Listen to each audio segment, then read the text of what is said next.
We follow others because they provide information, but we also do for a second reason, and that is something called normative influence. And the idea behind normative influence is we don't just look for information, we care about fitting in. We care about achieving rewards and avoiding being ostracized. Imagine I asked you to help me with an experiment. It's going to be really simple. It's just a simple vision task to look at perception. I'm going to show you 3 lines, A, B, and C. One's short, one's middle, and one's long. And I'm going to show you a 4th line and ask you which of the 3 first lines it's most similar to. Is it most similar to the small one, the middle one, or the long one? Seems like a pretty easy task, right? Shouldn't have any problem in doing it. Easy to match up the length of lines. But imagine for a moment other people did it before you. Imagine you come to a room and 7 other people that look sort of like you are sitting around a table. They're similar in age, they're dressed similarly, they have a similar demographic background. Everyone introduces themselves and the study begins.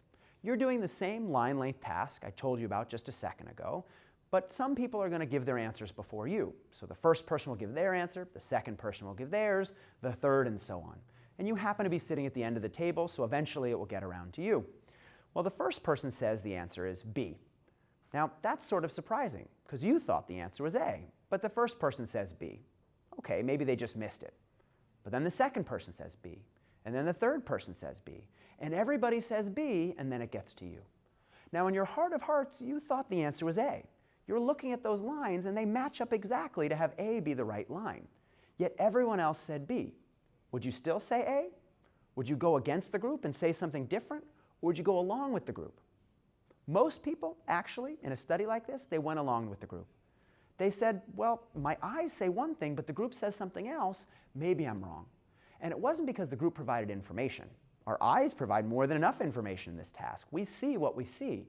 But we don't only care about what is the right answer, we care about fitting into that group.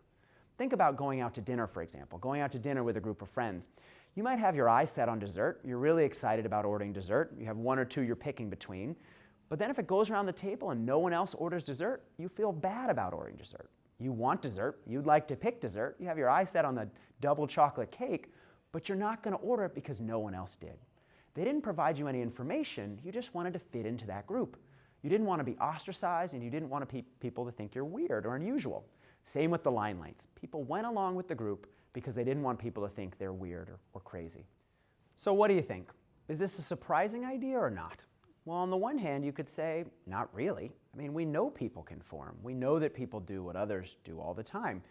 Yet at the same time, it's pretty amazing to see that even when people have the right information, even those that their eyes are telling them the correct answer, they still rely on others. Even when the answer is obvious, we still care about what others think, and so we might go along with the group. So one important question is then, well, when do people conform and when are they less likely to conform? If we want to stop people from going along with others, what can we do? One factor that matters a lot is the number and the consistency of others. Not surprisingly, the more people there are saying the same thing, the harder it is to go your own way. If everybody's saying B and you're saying A, the more people doing it, it makes it more difficult for you to go against the group. But the consistency of the group matters as well. What if someone else said the same answer as you? Would that make you feel more comfortable with giving your own opinion? It probably would. Right? Now you're not alone in the room. Now you have an ally, someone else who sees things the same way you do, and so it makes you much more comfortable in sharing your own opinion. Interestingly, though, that person doesn't necessarily have to be an ally. They just have to be someone that's not saying the same thing as the rest of the group. If everybody's saying one thing, even having someone who's saying something else, anything else, even if it's not saying the thing that you think, will make you more comfortable in sharing your own opinion. Because having just one other person that's not saying the same thing as the group creates some sense of doubt. It turns something from being a right answer to a matter of opinion. And because of that, people are much more comfortable in sharing their own opinion. This idea of conformity has some important implications for how we structure our lives. Think, for example, about the ubiquitous meetings we often have at work. A whole bunch of people come into a room, they share their opinions, and at the end we make a decision. Well, it turns out, not surprisingly based on what we've talked about, that the first person who shares something in the meeting has a big influence on what the rest of the people end up saying. If there's one way to go or another way to go, and the first person says one way, the people after that person will tend to follow along, jump on the bandwagon, if you will, and the group may end up going one way, where if someone could have said something different, they might have gone a completely different direction. There's a famous idea of the wisdom of crowds, the notion that a crowd is wiser than any individual might be alone. But the crowd is only wise if each person shares their opinion, if each individual contributes the unique information they have. If everyone just agrees with everybody else, the crowd's not going to be wiser than any one individual could be. And when groups get together to make decisions, we often see something called groupthink.